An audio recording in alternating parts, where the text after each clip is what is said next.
లెక్కలతో సహా పేర్లతో సహా మేము చెప్తాం. శాతనైతే నీ అయ్యను అసెంబ్లీకి దోలు. అసెంబ్లీలో మొత్తం 43% ఆడబిడ్డలకు ఇచ్చిన ఉద్యోగాలు ప్రతి ఆడబిడ్డ పేరు చెప్పే బాధ్యత నాది. సభలోకి రారు సన్నాసులు, సభలో మాట్లాడరు, రమ్మంటే పారిపోతారు, కళ్ళలకు చూడడానికి భయం, ఇంటికాడ వంటారు, ఫామ్ హౌస్లో ఉంటారు, నల్లగొండలో పోయి ఉపన్యాసాలు చెప్తారు. మళ్ళీ వస్తాయి కదా అసెంబ్లీ ఎన్నికలు, లేకపోతే రేపు జరగబోయే పార్లమెంట్ ఎన్నికలు, మీకు డిపాజిట్లు వస్తావేమో చూసుకొని. ఈ శాసనసభ సమావేశాలలో నీ అయ్యని రమ్మను, మేము ఏం చేసినామో లెక్కలు చెప్తాం. ఇవాళ ఇన్ని రోజులు ధర్నా చౌకే వద్దు, ధర్నా చౌక్ ఎందుకు అన్నారు. మరి ఇవాళ సిగ్గు లేకుండా పోయి ధర్నా చౌక్లో ధర్నాలు చేస్తున్నారు. మా ప్రభుత్వము ప్రజాస్వామిక ప్రభుత్వం. ప్రజాస్వామ్యంలో ప్రతిపక్షాలకు స్వేచ్ఛను ఇవ్వాలి అని మా ప్రభుత్వం అనుమతిస్తేనే ఇందిరా పార్కు ధర్నా చౌకులో ఆమె కవితమ్మ ధర్నా చేసింది. మీ అయ్యి ఉన్నప్పుడు ఎప్పుడైనా ఎవరికైనా అవకాశం ఇచ్చిండ్రా అమ్మ?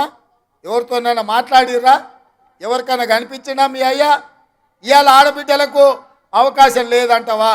2014 నుంచి 2019 వరకు మంత్రివర్గంలో ఒక మహిళ కూడా లేదు.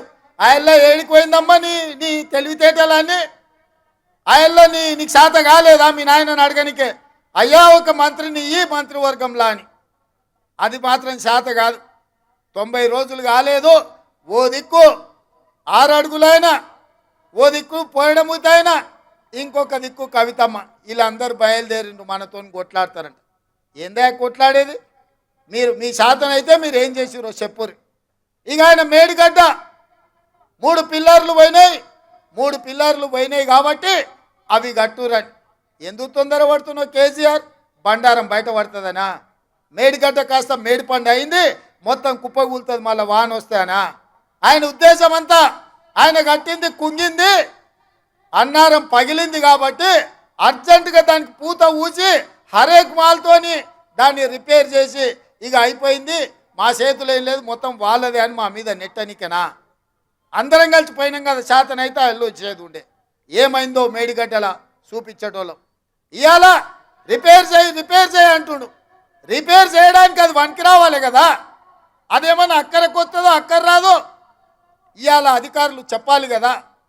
ఢిల్లీ నుంచి నిపుణులు వచ్చారు, వాళ్ళు వాటిని పరిశీలిస్తారు. ఉన్నది రిపేర్ చేస్తే నడుస్తుందా, మిగతాది కూడా కుంగిపోతుందా, మొత్తం గులగొట్టి కట్టాలనా లేకపోతే దాన్ని రిపేర్ చేయాలనా అని ఇవాళ అడగాలనా లేదా? ఇవాళ మనం ఇల్లు కడితే 8 పిల్లర్లు పెట్టి కడితే ఓ దిక్కు 2 పిల్లర్లు భూమిలో గుంగిపోతే మిగతాది చక్కగా ఉంటుందా? మిత్రులారా, మనం కూడా ఇల్లు కట్టిన వాళ్ళమే, సంసారం చేసిన వాళ్ళమే కదా.